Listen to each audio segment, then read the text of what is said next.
Hi, this is Greg Lui-Kwan, again coming to you from Pauahi Tower at 1063 or so Bishop Street, Honolulu, Hawaii, in the exhibit titled 1942 to 1982, 40 Years of Surfboard Design and Surf Culture.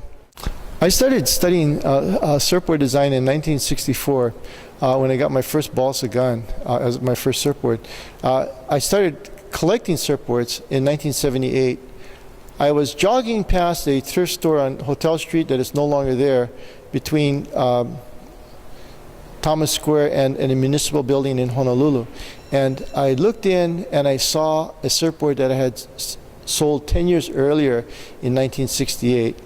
And it was a longboard, 3-stringer Wardy, 9/4 with a tail block.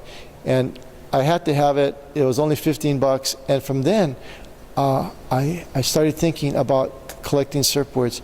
I got into collecting surfboards in earnest in the late 70s and early 90s. I'm sorry, late 70s, early 80s. And I started collecting miniguns of the transition era. Hawaii did not have its own surfing magazine. California did. They had Surfer Magazine, Surfing, and Surfing Illustrated. Australians also had surfing magazines, and I felt that the Hawaii people were being left out in terms of being given credit for developing the modern high-performance shortboard. And so I started collecting Brewer and Reno and country surfboard transition guns of the 1967 to 1968 timeframe. And although history has been pretty much rewritten to include the contributions of Dick Brewer, Al Chapman, Tiger Espera, Mike Turkington, Mike Diffenderfer, and a host of other Hawaii guys, Reno Abalera and Jerry Lopez, I still enjoy showing these surfboards and telling my old stories. I want to show you a few of my 1960s big wave longboard guns. And I want to start with this particularly nice example of a Mike Diffenderfer 1961 vintage Inter-Island Surf Shop semi-gun here on this side. Mickey Lake founded Inter-Island Surf Shop in the late 1950s, and it is the oldest continuously running surfboard shop in the state of Hawaii, currently owned by Barry Morrison, located on Kapuhulu Avenue, a few blocks north of the Honolulu Zoo. Mike Diffenderfer was mentored by the legendary Joe Quigg and Pat Curran, also a legend. In the mid-1960s, Rich Harbor had a tremendous success with the introduction of the Trestle Special. For a short period of time during that same era, Dick Brewer, who had moved to California for a short time, was shaping surfboards for Rich Harbor. Now, this particular board I have here is a 10-foot 3-inch gun made by Rich Harbor, and people aren't all much well aware, but these surfboards are surfed by the likes of Jackie Eberly and Jock Sutherland. My friend Tim McCulloch has a beautiful picture, beautiful photograph of Jock Sutherland surfing inside Sunset on about a 10-foot face, riding a board identical to this shape. And this is something that Jock graciously authenticated for me a few years ago when this board was hung at the Ren Spooner, the family clothing store for Tim McCulloch's family about 15 years ago. The fin on the Rich Harbor gun is typical of the profiles used in the Trestle Special series that I mentioned earlier, made by Rich Harbor.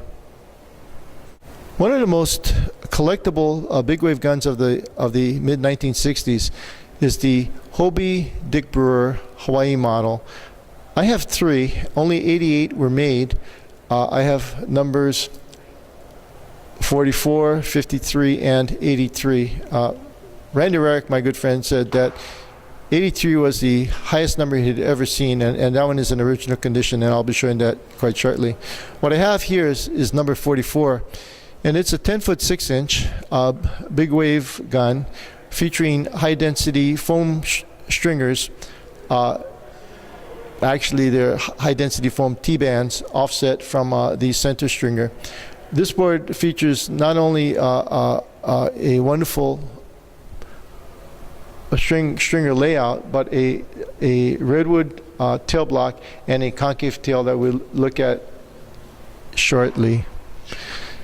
The fin you see here is the standard Dick Brewer Hobie gun fin, and except for the semi-guns, which were made in the same time frame into 1966, this is the profile, which is very low base and fairly long in the rake.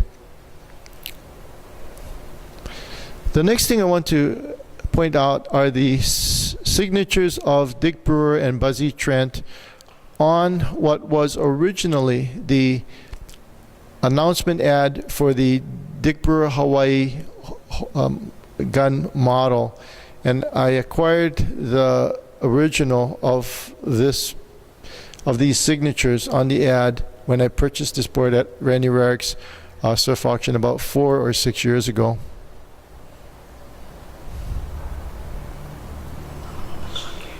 I asked Dick Brewer why the concave was so important, and he had used this design in the board that was named Excalibur by Buzzy Trent in the Surfboards Hawaii era. This would be like earlier 1960s, between 1961 and 1964. And Dick Brewer explained that the board went faster because of bubbles. I could never quite understand that, but that's what he told me. I suspect there are other things that the concave does, such as channels water, creating a venturi effect, something which the Campbell brothers incorporated into their Bonzer design that they invented in 1970. The Dick Brewer Hawaii Hobie guns were some of the prettiest boards of the 1965 time frame. The model was made famous by Jeff Hackman, who won the inaugural 1965 Duke Kahanamoku Invitational Contest on a 9-foot 4-inch Hobie Dick Brewer model gun. This particular one is a little bit shortened from its original length of about 10.6. It's now about 10.3 or 10.4. Next to it is number 83, which is an entirely original condition, unrestored Hobie Brewer gun. The thing that I like to point out when I show this gun is the fact that in an effort to reduce the weight of the surfboard, which is what made the boards of the late 1960s more maneuverable, Dick Brewer and Hobie reduced the size of the wood to 1/8 of an inch on the offset stringers, as opposed to the 1/4 inch redwood stringers that were used in the earlier numbered boards. I've always wanted a turquoise high-density foam offset stringer Hobie. And before I acquired number 83 through my friend Randy Rarick, I had another one that I want to show you next. I showed Dick Brewer this 10-foot 2-inch Hobie gun about 15 years ago and asked if it was one that he had shaped, because it so resembled a Bing Island Semi pipeliner board that I saw about 20 years ago. And Dick told me no, that this one had been shaped by Terry Martin, who recently passed away. Terry was one of the most celebrated and one of the most respected shapers for Hobie, and it was Terry Martin who Dick Brewer credited with teaching him about production shaping. Terry was a master shaper. The fin on this particular Hobie gun, I should say the profile, as well as the resin lamination, white in the middle with blue on the sides, closely resembles the latest version of the Hobie Phil Edwards model. The Hobie Phil Edwards model was introduced in April of 1964 and was in production till 1967 or so. And this is the fin profile that was used in the post-1965, 1966 time frame by Hobie Surfboards for the Phil Edwards signature model. Phil Edwards was the first surfing celebrity to lend his name to a signature model, and that was again in April of 1964. On the cover of the Surfer magazine, in which the Phil Edwards model is introduced, is the first fold-out for Surfer magazine, and it featured a gentleman by the name of John Peck surfing pipeline, grabbing a rail, and it's one of the most magnificent pictures and one of the most iconic images of the 1960s. The board is owned by my good friend Lee Wai-Du, who is still alive and was considered to be a surfing legend, and he is a close friend of Fred Van Dyke, Peter Cole, and Greg Noel. 10 years from now, I hope that the appreciation of the surfboards I've collected to be ensconced someplace where they can be viewed by the public 7 days a week. But I don't think there's enough room at Bishop Museum or other places like that. These are things that I don't particularly own. I, of course, have the title to these surfboards, but I see myself as a caretaker for surfing history and the evolution of surfboard design. Thank you for joining me this afternoon at Pauahi Tower. Hope you can visit the exhibit in person before Thanksgiving weekend 2015. Aloha.